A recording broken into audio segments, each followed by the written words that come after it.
Halo sahabat tonton, siapa nih yang penasaran dengan kelanjutan cerita dari drama Brewing Love? Yuk kita mulai jalur cerita kelanjutan episode 2 ya. Meskipun Yongju menyembunyikan emosinya yang sebenarnya, dia tidak mengerti kenapa kok ada orang asing yang mau berusaha keras untuk mengetahuinya. Minju pun menyadari bahwa dirinya telah bertindak berlebihan dan meminta maaf kepada Yongju. Kemudian akhirnya, Minho mendapatkan boneka beruang itu. Minho dengan senang hati memanggil Yongju dengan sebutan wanita sniper, dan mereka pun berpisah. Baik Minju maupun Yongju saling bertukar pandang dengan bingung saat mereka berjalan pergi. Kemudian, selagi Minho dan Minju mengobrol berdua, Minho bertanya ke kakaknya, kenapa Minju tadi bereaksi terhadap orang asing? Karena ini nggak seperti biasanya. Karena biasanya, Minju berpura-pura tidak tahu dan tidak ingin terlibat. Minju yang tidak dapat memahami mengapa ia merasa berempati terhadap Yongju, mencoba menepis kejadian tersebut. Sementara itu, Yongju kembali ke rumah. Yongju bertekad untuk tidak membiarkan neneknya melihat kesedihannya. Yongju kemudian membantu neneknya untuk tidur. Setelah itu dengan diam-diam, Yongju menguatkan diri dan berpura-pura semuanya baik-baik saja. Keesokan harinya, Yongju bertemu dengan direktur pemasaran dari kantor pusat Jisang, yang bernama Natejo. Jadi, Laiki itu adalah bir buatan perusahaan Jisang. Tejo mengusulkan agar Yongju bergabung dengan tim pemasarannya, dan menyuruh Yongju untuk merekrut Minju, agar Minju mau bekerja untuk Jisang. Jika Yongju melakukan hal ini dan berhasil, Tejo menjanjikan tim Laiki di Busan bisa tetap bertahan. Mendengar tawaran itu, Yongju menyetujuinya. Dan di malam itu juga, Yongju berpisah dengan semua rekannya di Busan untuk menuju ke Seoul. Hari pertama Yongju bekerja di perusahaan Jisang Seoul pun tiba. Yongju pindah ke Seoul bersama dengan rekannya yang bernama Bom. Yongju dan Bom terpesona oleh skala perusahaan Jisang yang mengesankan. Tejo lalu memanggil Yongju dan Bom, memperingatkan mereka kalau mereka akan bersaing dengan tim perencanaan, yaitu Arum. Mendengar itu, Yongju berencana untuk sekarang juga berangkat mencari Minju di desanya.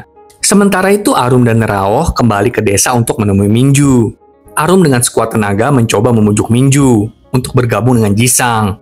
Minju menyatakan kalau dia nggak mau bir Naro diproduksi dengan skala pabrik. Minju kemudian membaca ekspresi Arum dan merasakan niat Arum yang sesungguhnya.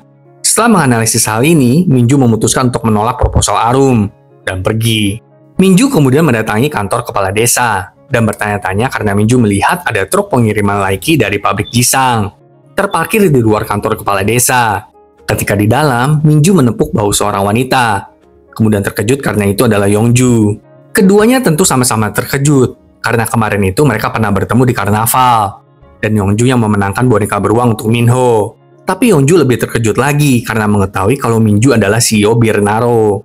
Pada saat yang sama, kepala desa pun menemui Minju, lalu menjelaskan kalau Yongju dan Bom dari Jisang mereka ingin menemui Minju.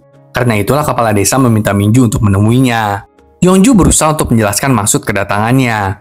Tapi Minju berkata kalau dia sudah menolak Arum dari Jisang, jadi Minju pun pergi. Tapi Yongju mengejarnya dan berusaha keras meyakinkan Minju agar Minju mendengarkan proposal Yongju terlebih dahulu.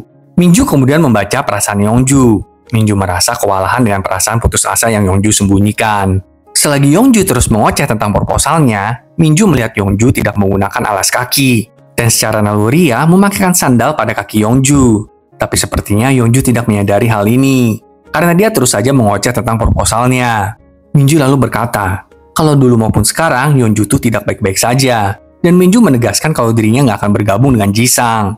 Lalu pergi meninggalkan Yongju sembari menyarankan agar Yongju pergi menemui dokter. Yongju pun bingung dengan segala perkataan Minju. Seolah-olah Minju tahu kalau Yongju sedang mengalami memar di bagian perutnya. Akibat kemarin Yongju menagih utang kepada papa. Selagi Minju pergi, Yongju kebingungan karena dirinya sudah memakai sandal dong. Dalam perjalanan, Minju kebingungan atas empatinya yang berlebihan dan tidak dapat dijelaskan yang Minju rasakan kepada Yongju. Minju mengingatkan dirinya agar fokus aja sama dirinya sendiri. Saat tiba di rumah, Minju melakukan meditasi dong. Dia kembali berkata untuk fokus kepada dirinya sendiri, bukan kepada emosi orang lain. Minju masih kebingungan karena emosi Yongju mulai menggerogotinya. Sementara itu, Yongju dan Bom pergi ke rumah Minju. Di sana, dua ibu-ibu yang bekerja dengan Minju mengatakan kalau sepertinya lantai 2 rumah Minju ada asapnya. Mereka menduga itu seperti kebakaran, tapi tidak ada siapapun yang berani untuk masuk ke sana. Maka Yongju menggunakan keterampilannya. Karena dulunya kan Yongju itu pasukan khusus di militer ya. Yongju naik ke atap rumah Minju dan menggunakan tali untuk turun dari atap rumah itu demi memeriksa lantai 2. Minju membuka jendelanya dan terkejut karena melihat Yongju bergelayutan tergantung di luar jendela rumahnya. Sedangkan Yongju merasa lega karena melihat Minju baik-baik saja. Dan asap yang dilihat kedua ibu-ibu itu hanya berasal dari lilin aromaterapi. Yongju kemudian turun dari sana sambil berkata, dirinya berjanji akan melakukan apapun yang terbaik untuk bekerja sama dengan Minju. Karena mengalami kejadian gak umum gini, Minju lalu bergegas turun untuk berbicara dengan Yongju. Tapi Minju dihentikan oleh Chanwi, yang menyuruh Minju agar membiarkan Yongju pergi. Karena Chanwi yakin, pikiran Yongju sedang tidak baik-baik saja. Ketika Yongju dan Bom sudah pergi, Minju meminta kedua ibu-ibu itu untuk memastikan untuk menolak Yongju kalau Yongju datang lagi ke rumahnya. Tapi kedua ibu-ibu itu hanya tertawa, menyadari bahwa bos mereka yang biasanya pendiam bersikap berbeda di sekitar Yongju. Setelah itu Arum dan Yongju dengan tidak sengaja bertemu di tos serba milik Pak Kim. Arum mengajak Yongju untuk mengobrol bersama. Di sana, Arum menyarankan Yongju untuk menyerah kepada Minju. Namun Yongju menyatakan bahwa dia akan melakukan apa saja untuk berhasil. Mendengar tekad Yongju, Arum pun pergi. Kepala desa kemudian mendatangi Yongju dan mengeluh karena dirinya harus membantu Pak Kim untuk menjaga tos serba milik Pak Kim. Padahal sebentar lagi ada festival di desa itu.